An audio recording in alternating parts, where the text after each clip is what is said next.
Salam sejahtera dan selamat pagi pada tuan-puan yang dihormati sekalian. Terutama sekali, terima kasih kepada MGTC kerana menjemput Perpadanan Putrajaya dalam sesi webinar hari ini untuk berkongsi inisiatif Bandar Hijau Khabar Rendah yang telah dilaksanakan di bandar ini. Next please. Sebagai latar belakang, Putrajaya memulakan program Bandar Hijau ni pada tahun 2009, iaitu sebaik saja Kerajaan Malaysia telah mengumumkan untuk membangunkan Putrajaya dan Cyberjaya sebagai pioneer Green Township as a showcase for the development of other townships. Dengan itu, Putrajaya mensasarkan our aims selain daripada mengurangkan pelepasan karbon daripada aktiviti manusia, kita juga rasa perlu memperluaskan lagi skopnya, iaitu to encourage more human interaction back with nature, alam semula jadi kita, dan juga mengurangkan kesan-kesan negatif ke atas alam sekitar kita. Untuk tujuan pelaksanaan inisiatif Bandar Hijau yang lebih komprehensif, kita menggunakan pendekatan yang dinamakan Science to Action. Ya, di mana kita telah menubuhkan satu pasukan penyelidik terdiri daripada Perbadanan Putrajaya, UTM Skudai, Kyoto University dan Okayama University untuk menjalankan satu scientific analysis dan mengunjurkan senario pelepasan karbon pada tahun 2025 daripada hasil analisis tersebut, analisis secara saintifik tersebut.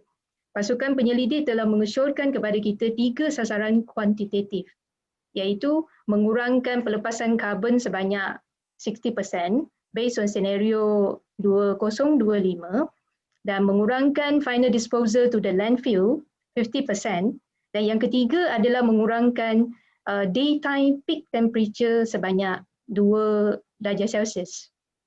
So, berdasarkan scientific analysis dan sasaran kuantitatif ini, kita telah integratekan dan merangka satu polisi khas dalam rancangan struktur Putrajaya, how should we moving towards the green city. Begitu juga dengan polisi-polisi yang bersesuaian dalam rancangan tempatan. Yang ini akan memastikan semua hala tuju ke Bandar Hijau ini terkawal dan terjamin supaya semua pemaju dan juga designers kita mematuhi dan menyokong inisiatif Bandar Hijau Khabar Rendah. Bagi tujuan pelaksanaan di tapak, iaitu previous slide. Okay. Bagi tujuan pelaksanaan di tapak, iaitu actions, kita adalah dijalankan berdasarkan 7 focus area. Dan saya akan menerangkan dengan lebih lanjut di slide seterusnya. Next please. Next. Yang ini adalah inventory Putrajaya GHG emissions. So daripada carta di sebelah atas ni on the left hand side, sejak tahun 2012 kita telah memantau our cities GHG emissions berdasarkan 3 sektor yang utama, iaitu sektor bangunan, sektor sisa pepejal dan sektor pengangkutan. So kita boleh nampak di gambar raja ini bahawa regardless of kita punya pembangunan dan population sedang meningkat lagi, sekarang ni trend emission kita telah menunjukkan satu trend yang pada stabilization. So ini kita rasa agak menggalakkan sebab selagi dia tidak semakin meningkat dan kita cap pada tahap 2025 iaitu 1815 kiloton CO2 equivalent, we feel that this is a good sign.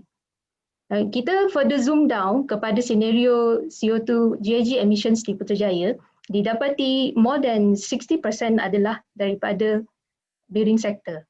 And this is quite logic in the sense that we do not have any industrial area, dan aset yang banyak di Putrajaya ni adalah building stocks. So the emissions come from this sector is the highest for the time being. Bila kita zoom down dalam sektor bangunan itself, 90% of the emissions come from the buildings yang bukan kediaman, 10% adalah daripada bangunan kediaman. Jadi based on hasil analisis ni, kita lebih fokus kepada inisiatif yang perlu dijalankan di sektor bangunan bukan kediaman. So, how green is our city? Saya percaya soalan ni juga akan tertanya-tanya di kalangan tuan-puan juga ya. So, selain daripada GHG emissions, pelepasan GHG, kita juga mengukur dari pelbagai parameter. So, sebagai contoh, kita akan memantau BEI, Building Energy Index bangunan kita. So as of now, 70% of our government offices adalah di bawah BEI level of 150 kilowatts per square meter per year. Dan juga kita juga memantau pokok-pokok yang berjaya survive, bukan saja berapa batang pokok yang ditanam, tapi lebih penting dia adalah pokok sedia ada yang boleh menyumbang kepada carbon sink pada bandar ni. Di samping itu, di indikator secara ekosistem kita, the species, birds species, fish and insect juga dalam pemantauan kita kerana ini merupakan satu indikator kemampanan ataupun ekosistem yang baik untuk bandar ni. As of today, kita dah construct sebanyak 390 km bicycle lane dan pedestrian walkway. Kita juga memantau dari segi di ridership of public transportation, renewable energy yang dijanakan daripada solar PV, the saving hasil daripada kerja-kerja retrofitting dan juga sistem rainwater harvesting yang dijalankan di bandar ni. Dan of course, kita juga mengambil kira pelaksanaan green procurement. Sebab ini juga satu elemen yang penting dalam menyokong inisiatif karbon rendah. Okay, saya akan sentuh sedikit untuk 7 skop tumpuan bagi pelaksanaan inisiatif bandar hijau. Bagi skop tumpuan yang pertama, fokus area 1, city planning and building.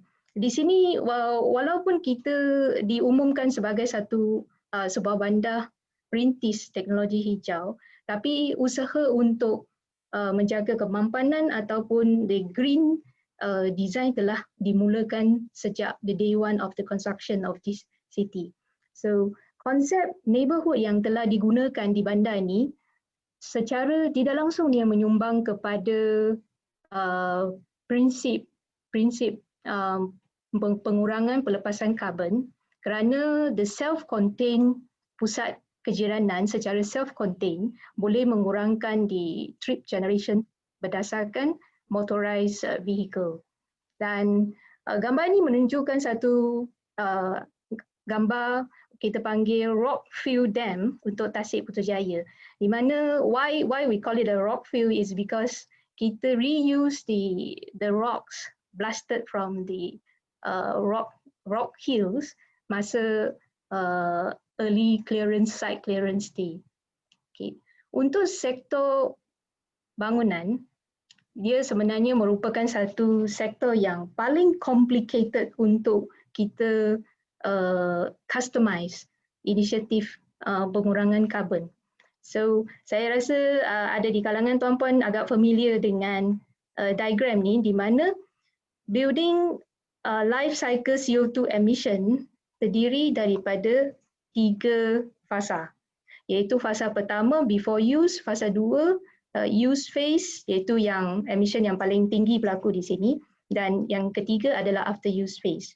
Dengan memahami senario yang disarankan oleh UNDP SBCI ini, kita di Putrajaya kita tailor inisiatif pengurangan karbon ini berdasarkan life cycle sesebuah bangunan. Sebagai contoh, semasa di life cycle 1, kita lebih fokus kepada green building design requirements. Dan apabila bangunan tu telah masuk ke fasa operasi, kita perlu ada inisiatif yang berbeza. Sebabnya masa tu kita dah deal dengan stakeholders yang totally different masa bangunan tersebut berada di design stage. So salah satu inisiatif utama kita adalah Building Sector Energy Use and Carbon Reporting Program ataupun BCOR, di mana pihak-pihak yang pakar dalam energy management building seperti MGTC, SEDA Malaysia dengan Suruhanjaya Tenaga juga part of the program partners kita. Di bawah program ni kita telah memantau sebanyak 76 bangunan pejabat kerajaan di Putrajaya untuk monthly energy performance mereka, dan juga ada lebih kurang 10 bangunan yang bukan kerajaan menyertai program BICOR ni. Untuk fokus area yang kedua, integrating nature into the urban fabric. Kita seperti mana yang kita mungkin ada yang tuan-puan dah sedia maklum, konsep asal perancangan dan pembangunan di Putrajaya adalah city in a garden. That's why we say we are moving now from a garden to green. Jadi di Putrajaya, land use planning for open spaces adalah besar, lebih kurang 37 to 40%. So by having this huge greenery, dia secara langsung ni provide satu carbon sink yang luas bagi bandar ni. Walau bagaimanapun, the key ataupun the gist here is how you going to preserve and conserve your planned open spaces supaya kawasan ni terus berfungsi sebagai carbon sink untuk bandar Putrajaya. Di fokus area ketiga, we talk about transportation and mobility. Bagi bandar Putrajaya yang tidak besar size-nya, size kita adalah about 50 square kilometers, 1/4 of Kuala Lumpur. So the extensive networks of pedestrian walkway and cycle path sebanyak 390 km telah disediakan untuk connectkan the residential area ke pusat bandar. So now is the challenge here is how we encourage ataupun mempertingkatkan lagi penggunaan this so-called you can say is a micro mobility juga, the walkways dengan cycle path. So here of course the safety is important. For example, the elements yang kita sediakan adalah seperti the signalized crossing has to be in place, and we do have the panic button which can be connected to the Putrajaya Command Center when it happens emergency case. So sepanjang the walkways, dan juga a simple alert or reminding messages for our drivers untuk beri laluan kepada basikal dan pejalan kaki. Next please. Dan di bandar ni juga kita ada running several electric buses. Okay.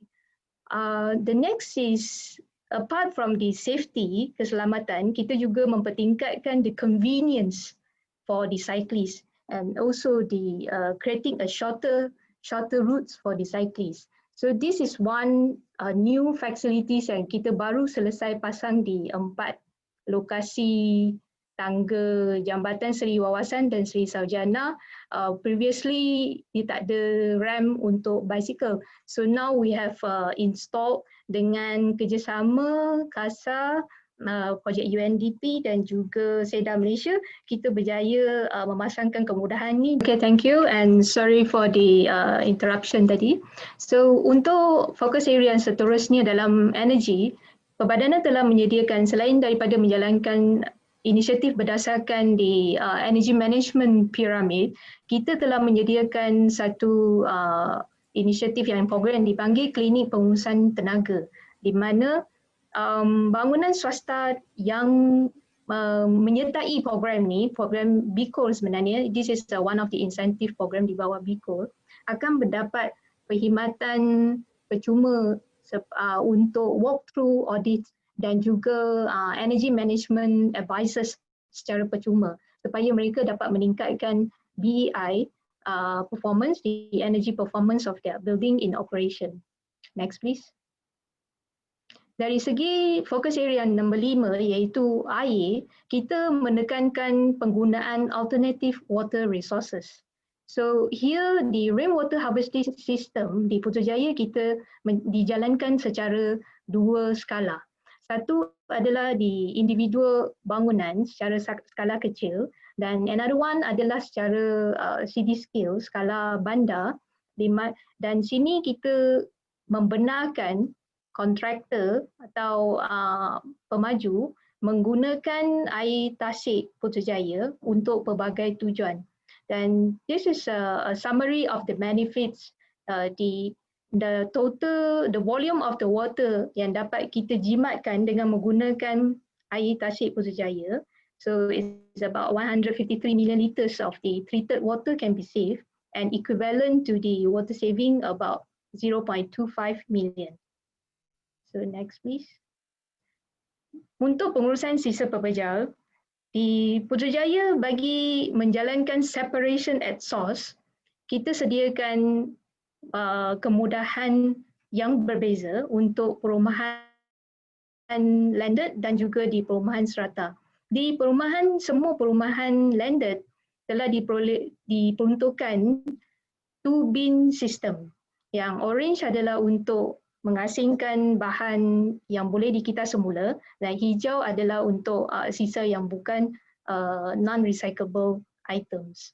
Manakala di kawasan perumahan secara strata, kita menyediakan bin orange and recycle dengan kerjasama pihak Alam Flora, dan bin ini menyediakan rewards point dengan kad mesra Petronas. So setiap kali penduduk kita masukkan bahan recycle, dia akan dapat point yang dimasukkan dalam kad mesra Petronas.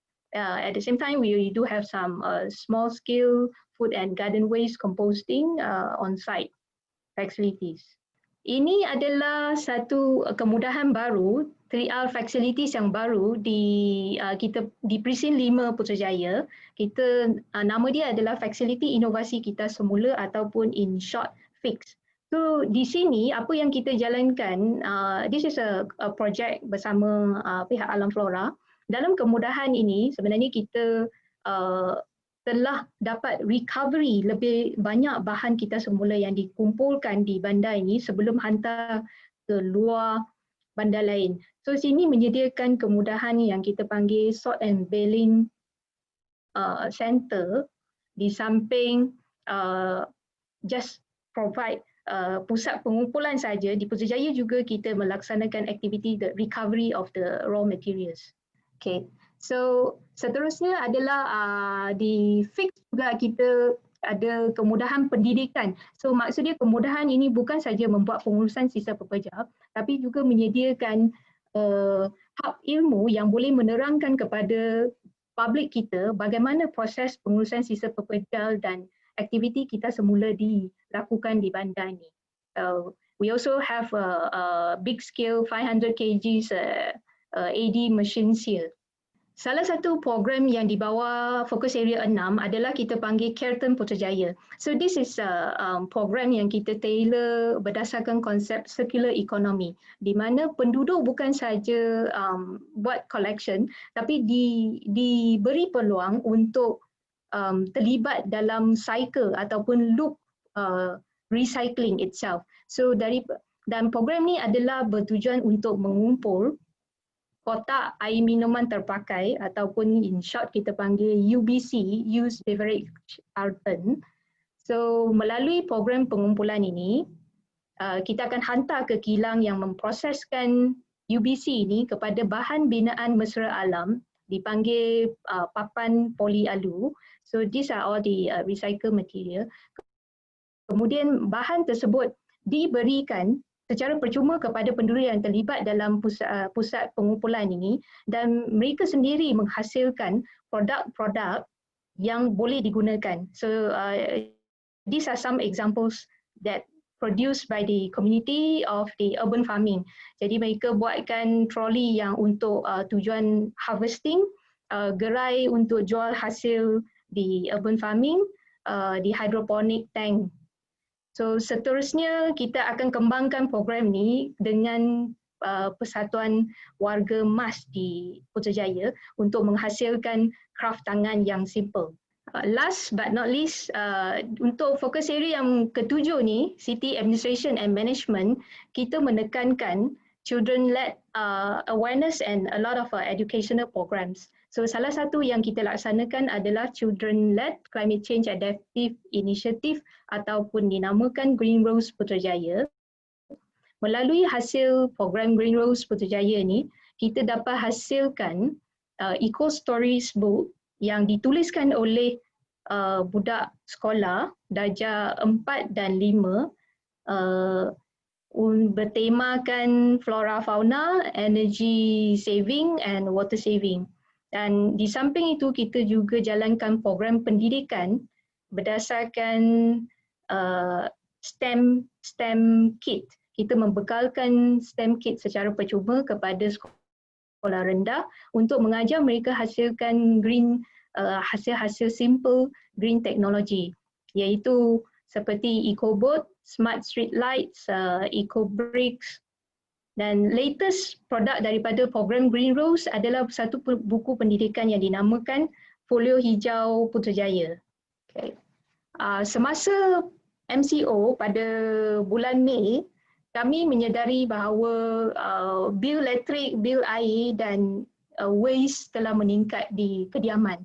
So selaras dengan the so-called norma baru ni, kita immediately ada jalankan satu program yang dinamakan Anugerah Inisiatif Hijau Putrajaya ataupun AIH Putrajaya untuk meningkatkan awareness penduduk kita di Putrajaya, how they can reduce the water bill, energy consumption and the waste at home. So apa yang Perbadanan lakukan adalah this is like a competition. So penduduk hanya perlu upload satu video ringkas selama 2 minit di FB dan menunjukkan bagaimana mereka menjalankan inisiatif penjimatan air, elektrik, pengurangan sisa pekerja di rumah.